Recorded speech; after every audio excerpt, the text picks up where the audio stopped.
Bonsoir à tous, soyez les bienvenus sur Maritima TV. Prenez place pour le journal. Nous sommes le mercredi 8 janvier 2025. Et à la une, aujourd'hui, le coup d'envoi des soldes d'hiver. Vous avez peut-être commencé à faire vos achats. C'est parti en tout cas pour 4 semaines de bonnes affaires. Alors le contexte d'incertitude politique et économique n'empêche pas les commerçants d'être plus optimistes. Il y a plus de sourires que ce que vous voyez derrière moi. En tout cas, les clients étaient-ils au rendez-vous? Voici les premières impressions recueillies par Nordine Ali Saïd. J'ai bien aimé ce style de veste qu'on retrouve souvent à 50 € et qui aujourd'hui passe à 20 €. Pour Anissa, rencontrée dans une boutique de prêt-à-porter pour femmes, cette période de solde d'hiver est toujours l'occasion de faire de belles affaires. Franchement, ça vaut le coup. C'est toujours mieux de payer moins cher, surtout quand on a des nouvelles collections qui passent à moitié prix, ça fait toujours plaisir. Les réductions allant jusqu'à 50% semblent attirer de nombreux visiteurs du côté de la rue Saint-Ferréol, mais pour beaucoup de Marseillais, ce premier jour de solde n'est pas ou plus un événement. Ça fait un bon petit moment quand même que les soldes c'est plus ce que c'était. Et non, donc on n'attend pas vraiment spécialement ça, on vient, on fait un tour, si on trouve la bonne affaire, mais honnêtement, c'est pas l'événement de l'année qu'on attend. Elle me passionne toujours, mais plus sur internet que dans les magasins. C'est toujours intéressant. Mais c'est vrai que j'attends pas forcément cette période de l'année pour me dire je vais acheter des vêtements. Je vais plus aller visiter les sites internet et voir ce qu'il y a d'intéressant tout au long de l'année. Selon l'Alliance du commerce, malgré une hausse de 24,5% du chiffre d'affaires en 2024, les stocks restent à liquider en ce début 2025. Un défi pendant cette période de promotion selon Valentin Casal, commercial dans le prêt-à-porter. C'est vraiment pas une période normalement où ils doivent générer le plus gros chiffre d'affaires. Cependant, on remarque que les gens attendent, les clients finaux attendent les soldes. Donc censément aujourd'hui, il doit y avoir du monde dans les magasins. Simplement, je viens de faire le tour des clients et je trouve qu'il n'y a pas forcément encore masse de monde à la caisse. Les soldes d'hiver durent 4 semaines. Elles se termineront mardi 4 février 2025. L'association UFC Que Choisir met toutefois en garde contre les fausses bonnes affaires, comme on dit, dans son viseur les achats en ligne, comme nous l'explique Claude Le Foulgoc de l'antenne Salon Arles-Avignon au micro de Noria Boussena. Il faut savoir que ces soldes ne sont pas aussi attrayantes effectivement que ce qui est inscrit sur les étiquettes. Pourquoi ? Quand vous voyez écrit moins 50%, il faudrait savoir moins 50% par rapport à quoi. Or, la loi est telle qu'il faudrait que ce soit moins 50% par rapport au prix le plus bas dans les 30 jours qui ont précédé la mise en solde. Essayez d'éviter d'acheter en ligne, parce que c'est en ligne qu'il y a le plus d'illégalité. Et actuellement, je peux dire que l'UFC a porté plainte, là, depuis ces derniers soldes, a porté plainte contre 8 enseignes nationales connues, comme Amazon, Cdiscount, Leclerc, La Redoute, Rue du Commerce, Zalando, Asos. Il y a une plainte qui a été déposée contre eux parce qu'ils ne respectent pas la loi. Et là où vous pensez qu'il y a 50% de réduction, il y a en moyenne 6%. Et les soldes, vous savez que les produits ne sont pas, on peut pas les rembourser, on peut pas les rendre si effectivement vous achetez un frigo et qu'il chauffe au lieu de refroidir. Ça oui, ça c'est la garantie constructeur pendant 2 ans. Ça vous l'avez toujours, oui. Vous voilà avertis sur les éventuelles arnaques. En tout cas, ayez l'œil jusqu'au mardi 4 février inclus, date de la fin de ces soldes d'hiver en attendant la prochaine session cet été. Près de 25% de fraudeurs sur le réseau de transport en commun RTM. Les chiffres de la régie de transport métropolitain sont littéralement impressionnants. Un manque à gagner, tenez-vous bien, de près de 24 millions d'euros par an, soit le prix de 6 nouvelles rames de tramway. En parallèle de la modernisation et de l'extension du réseau, la RTM souhaite affaiblir la fraude, devenue un gouffre financier très important. Les mesures se multiplient pour tenter de dissuader les fraudeurs ou de les convertir en abonnés. Le point avec Cassandra Mourou. En 2023, des portiques impressionnants ont été installés dans plusieurs stations de métro. Des portiques anti-fraude, nouvelle génération de 1,70 m, censés décourager les sauteurs dépourvus de titres de transport. Installés à Saint-Charles ou encore à La Joliette, ils devraient être généralisés dans toutes les stations de métro d'ici 3 ans. La RTM a également décidé l'année dernière de miser sur la pédagogie. En cas de contrôle, le fraudeur a le choix, payer une amende ou souscrire à un abonnement d'abonnement annuel. Une expérimentation toujours en cours qui devrait s'arrêter en septembre et potentiellement être pérennisée. Tram, je vois tout le monde le frauder, donc j'y vais franco, quoi, y a pas de souci. Le métro, c'est un peu plus exceptionnel de le frauder, quoi. Parce que je me suis déjà fait choper 2 fois, quoi, ça fait mal. Je crois que c'était une journée où je l'ai payé plusieurs fois en boucle, donc à un moment, voilà, j'avais fait plusieurs allers-retours et ça faisait un peu beaucoup, quoi, pour un étudiant, donc à un moment je me suis dit vas-y. Mais bon, finalement je me suis fait choper, mais c'est pas grave, quoi. Ça vous empêche pas de recommencer? Bah, pour être honnête, non, ça m'arrive. Après, dans le métro, vraiment, le métro c'est beaucoup plus exceptionnel, quoi. Le tram, je n'ai jamais vu un contrôleur, voilà, au bord des rails, quoi. Mais franchement, le métro, ouais, ça m'arrive, hein, franchement. Vous pensez que c'est plus rentable de frauder que de payer un abonnement? Ouais.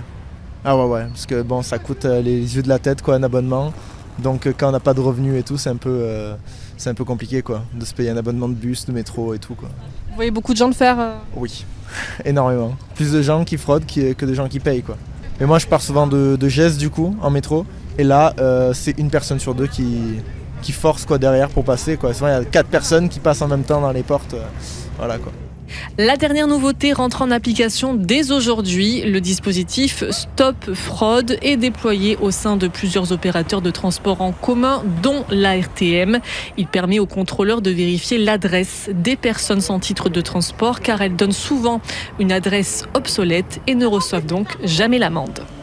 Et sur le réseau RTM, sachez qu'une personne sans titre de transport s'expose à une amende de 50 € et jusqu'à 180 € si elle est majorée. Sachez qu'un abonnement RTM passe intégral coûte 816 € par an, soit 68 € par mois.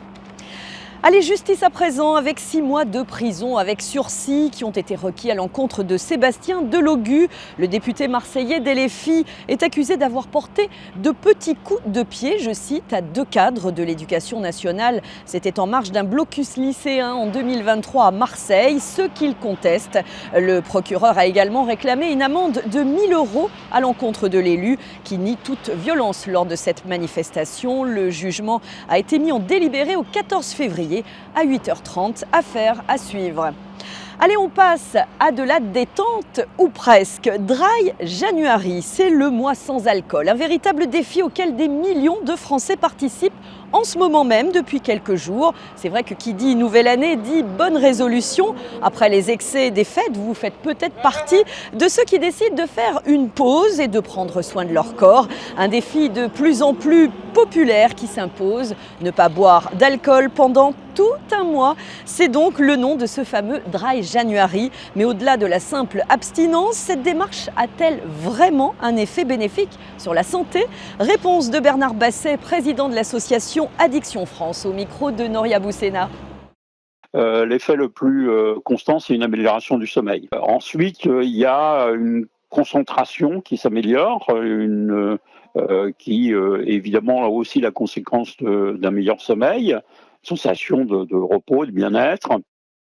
Il y a une baisse de la tension artérielle, ça c'est un effet qui est bien connu depuis longtemps, hein. Alors il y a le poids c'est évidemment variable parce que ça dépend d'où on part en surpoids et d'où on part en consommation, hein. Évidemment plus la réduction est forte, c'est-à-dire plus les gens buvaient régulièrement avant, plus ils perdent de poids. C'est clair. L'alcool déshydrate. Et le fait de ne plus boire d'alcool, eh bien, ça fait simplement une réhydratation de la peau, donc la peau qui est plus tendue. Ça, c'est pour les effets immédiats qu'on éprouve assez vite en commençant le mois sans alcool. Les gens boivent moins en moyenne une fois qu'ils ont relevé le défi de janvier. Et si vous souhaitez plus d'infos sur le mois sans alcool, eh bien consultez le site de l'association Addiction France. Vous y trouverez évidemment des ressources, des conseils et des outils pour vous accompagner au mieux dans cette démarche. Et pour aller plus loin, vous pouvez vous lancer dans le 75 Hard Challenge, un défi de 75 jours dédié à l'hygiène de vie qui fait sensation sur TikTok. De nombreux influenceurs s'y sont mis. Ça consiste à manger sain, faire du sport 2 fois 45 minutes par jour, boire 3 litres d'eau et lire au moins 10 pages quotidiennement. Un programme beaucoup plus exigeant, c'est vrai, difficile à tenir au prime abord, mais ça se tente comme on dit, et votre corps comme votre esprit vous diront merci.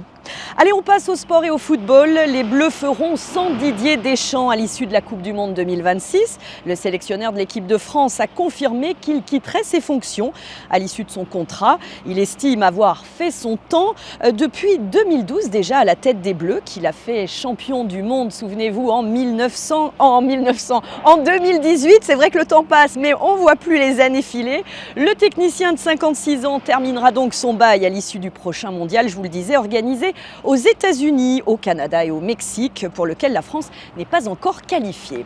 Une chose est sûre, Didier Deschamps reste fidèle à l'opération Pièce jaune depuis 2019. Il a participé au lancement officiel de la 36e édition de la collecte de pièces destinée aux enfants hospitalisés. C'était aujourd'hui à Bordeaux, aux côtés de la première dame de France, Brigitte Macron, avec les fameuses tirelires déployées dans les bureaux de poste depuis plus de 30 ans. Grâce à cette opération Pièce jaune, la Fondation des hôpitaux a pu concrétiser 17 900 projets pour améliorer la vie des enfants malades dans les établissements hospitaliers et permettre à leurs parents de rester à leur côté. Clôture de l'opération 2025 et pesée symbolique en PACA. Ce sera sur la colline du château à Nice le 7 février. En attendant, faites un bon geste et débarrassez-vous de vos petites pièces pour la bonne cause.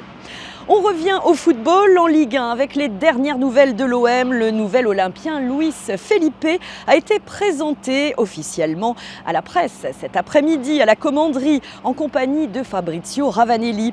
L'international italien s'est engagé hier à l'OM pour une durée de 18 mois. Regardez et écoutez ses toutes premières impressions au micro de Karim Attab. Bonjour à tous. Je dois vous dire que je suis très heureux d'être ici. Mais en premier, je voulais remercier le président qui m'a donné cette opportunité de porter ce maillot. Ce maillot qui représente un peuple, une ville passionnée de football. Donc pour moi, être ici, c'est vraiment un motif de joie. Je remercie également Benatia qui, dès le premier jour, m'a fait sentir important dans son projet, que le club est en train de grandir. Donc je suis très heureux d'avoir fait ce choix et d'être ici avec vous. Et je dois également remercier Fabrizio Ravanelli qui, dès le premier jour, m'a fait sentir à la maison ici. Donc je dois remercier tous les gens ici, mes coéquipiers également, qui de suite m'ont fait sentir à la maison. Il faudra patienter au moins 2 semaines avant de pouvoir compter sur les services de Luis Felipe. Le défenseur a déjà commencé son travail physique. On continue évidemment d'en parler avec nos experts du bar des supporters sur maritima.fr. En Ligue 2, c'était aussi jour de conférence de presse pour le FCM en vue du prochain match Martigues-Clermont. Le président Martegal s'est invité pour évoquer 2 sujets d'une étonnante actualité, 2 sujets brûlants, le stade Turcan et l'identité du futur entraîneur. Alors concernant le stade, les 100 et or devront malheureusement migrer à Guignon une dernière fois pour disputer leur match à domicile. Alors sachez que ça s'est joué à quelques heures seulement pour des questions de validation administrative par la Ligue. Quant au futur coach du FCM, eh bien, la presse spécialisée évoquait le nom de Pascal Duprat. Écoutez la réponse du président Pierre Ventier au micro de Michel Montagne. Oui, on a rencontré Jean-Pierre Papin, oui, on a rencontré Pascal Duprat, on en a rencontré beaucoup d'autres. Pascal Duprat nous a dit, comme Jean-Pierre Papin à son temps, qu'il ne souhaitait pas s'engager. Voilà, il ne souhaitait pas s'engager. Il n'y a jamais eu, je veux dire clair, aucun document signé avec aucun. On prend acte de la position de chacun. Je redis, c'est une démarche qui de toute façon aujourd'hui n'est pas urgentissime pour nous. Elle est importante, hein. On ne confond pas les mots. Elle est évidemment importante, mais on a la chance d'avoir aujourd'hui un staff, je veux dire, improvisé, parce qu'il n'était pas prévu en début de saison, qui fait le job et qui fait bien le job. Il faudrait qu'on soit quand même particulièrement idiot pour se précipiter sans prendre en compte le fait qu'aujourd'hui, je vais prendre une hypothèse qui n'aurait pas de sens, on se précipite et on décide de nommer un coach absolument hier, par exemple. Aujourd'hui, on est mercredi. Mercredi, qu'est-ce que le coach qui arriverait le mercredi va apporter à une équipe qui a préparé sa semaine lundi, mardi, etc. Il n'y a pas le feu. Il n'y a pas le feu. On va le faire, évidemment. On va le faire et on va le faire en prenant, et c'est des fois bien, un peu de temps de réflexion. Et l'objectif, et ça fait partie aussi de nos critères de recherche, il faut que l'entraîneur qui vienne ne puisse en aucun cas détruire ce qui existe de base solide. Un entraîneur idéal pour Martigues, c'est pas forcément un entraîneur idéal pour Nancy, c'est pas forcément un entraîneur idéal pour Rouen, c'est pas forcément un entraîneur idéal pour Grenoble ou pour le Paris FC. Quant aux enjeux du match FCM contre Clermont à Gueugnon vendredi soir, on vous dira tout demain dans nos différents médias et dans notre prochaine édition. En badminton, des nouvelles des frères Popov. Thomas Junior a réalisé une très grande performance aujourd'hui en dominant le numéro 3 mondial au premier tour de l'Open de Malaisie. Le badiste phocéen 19e mondial a éliminé Jonathan Christie en 3-7 avec notamment un 3e set sensationnel paraît-il. Tommy commence donc très bien l'année. Pas d'exploit en revanche pour le frangin Christo Popov, 25e mondial, dominé par le japonais Naraoka, 8e mondial. Hier, les deux phocéens ont en tout cas bien débuté la compétition en double en remportant le premier tour face aux frères Grimley. On leur souhaite évidemment le meilleur pour la suite. Plus belle la vie célèbre 1 an de succès à Allo. Il y a 1 an, jour pour jour, la série Plus belle la vie, encore plus belle, faisait son retour à la télé. Une série désormais diffusée sur TF1 la semaine en début d'après-midi et tournée entre autres à Allo, suscitant depuis un bel engouement dans la ville. Pour preuve, plus de 20 000 visiteurs ont arpenté les rues allodiennes l'été dernier, de quoi renforcer l'attractivité touristique de la commune avec plus de 96%. C'est un record pour le plus grand plaisir du maire d'Allo. Un circuit de visite ne cesse d'ailleurs d'emballer des milliers de nouveaux visiteurs en provenance de la France entière, les ch'tis en tête devant les Rhône-Alpins et même au-delà des frontières, notamment avec des Belges et des Suisses. Tout bénef, vous l'aurez compris, pour revitaliser le cœur du centre historique d'Allo. C'est ça l'effet Plus belle la vie, encore plus belle. Allez, à Port-de-Bouc, le Nao Trinidad prolonge son séjour. C'est une excellente nouvelle. On vous en parlait en détail hier. Le navire amiral amarré depuis fin décembre au port Renaissance rencontre un tel succès qu'il restera à quai encore une semaine. Vous pourrez donc visiter ou revisiter cette réplique unique du légendaire navire espagnol de Magellan jusqu'au 19 janvier, tous les jours entre 10h et 18h, avant que l'équipage ne mette le cap sur l'Espagne. On vous rappelle le site pour les réservations, ticket.naotrinidad.org. Et puis avant de se quitter, on replonge dans le bain de tous les possibles. Organisé dimanche dernier, c'était sur la plage de la Romaniquette à Istres, en faveur de l'association Le Point Rose et de son futur domaine de Conclué qui accueillera à Istres des familles confrontées à la perte d'un enfant. Une belle mobilisation pour la bonne cause puisqu'ils étaient une trentaine de courageux, jeunes et moins jeunes, déguisés ou non, en tout cas tous bien échauffés par Jimmy Colas avant de se jeter dans une eau à environ 9 degrés. Il fallait le faire, regardez plutôt. 5, 4, 3, 2, 1,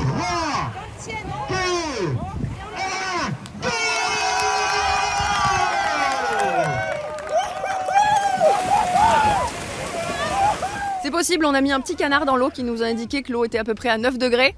On a un peu plus d'une trentaine de courageux qui vont se jeter à l'eau. Donc pour une première, c'est plutôt pas mal. C'est la première fois que nous l'organisons et on espère que ça va devenir un événement pérenne et régulier et que tous les ans ça rassemblera un peu plus de monde. Ce qui est bien, c'est qu'avec les partenaires qui sont là et tout ce qui est mis en place, les crêpes, le vin chaud, etc., même les gens qui ne se baignent pas, du moment où ils viennent et la participation est quand même là en fait par les gens qui boivent un petit verre de vin chaud, un verre de champagne, voilà, tout le monde participe, même ceux qui ne se baignent pas, donc c'est chouette, on est content. Oui, c'est formidable parce que moi je suis très impressionnée par les courageux qui vont oser la baignade. Et puis parce que c'est le tout début de l'année et que pour l'association c'est très important. On a nous-mêmes une initiative qui s'appelle la First Run qui consiste à oser se mettre en mouvement, à aider les familles au tournant de l'année à se mettre en mouvement, en marchant, en courant, en nageant, en roulant. Et la baignade de tous les possibles correspond complètement et offre une opportunité de le faire pour nos familles aussi qui seront présentes ce matin. Pour encourager ou se baigner, je ne sais pas. Alors au-delà du challenge, parce que c'est vrai qu'il faut quand même être sacrément courageux pour se baigner, même si ça se fait de plus en plus de partout, ça va permettre de récolter des fonds qui vont aider l'association, mais à faire quoi concrètement ?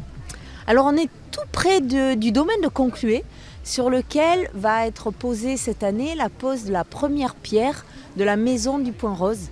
un projet sur lequel la mairie d'Istres, le Rotary et beaucoup d'autres partenaires travaillent depuis des années pour nous offrir un lieu qui permettra d'accueillir à la fois les familles confrontées à la fin de vie d'un enfant et les familles ayant perdu un enfant sur la voie de la résilience. Et une pensée particulière pour tous les enfants du Point Rose et leurs familles courageuses. La pose de la première pierre du domaine de Conclué à Istres, parrainée par Zinedine Zidane, pour les accompagner sur la voie de la résilience, est prévue ce mois-ci, avant une inauguration espérée dans l'année. On suivra ça évidemment de près pour vous. En tout cas, n'hésitez pas à vous rendre sur le site de cette belle association, le Point Rose. C'est la fin de ce journal. Merci infiniment de l'avoir suivi. Je vous souhaite une très belle soirée. À demain pour un prochain JT.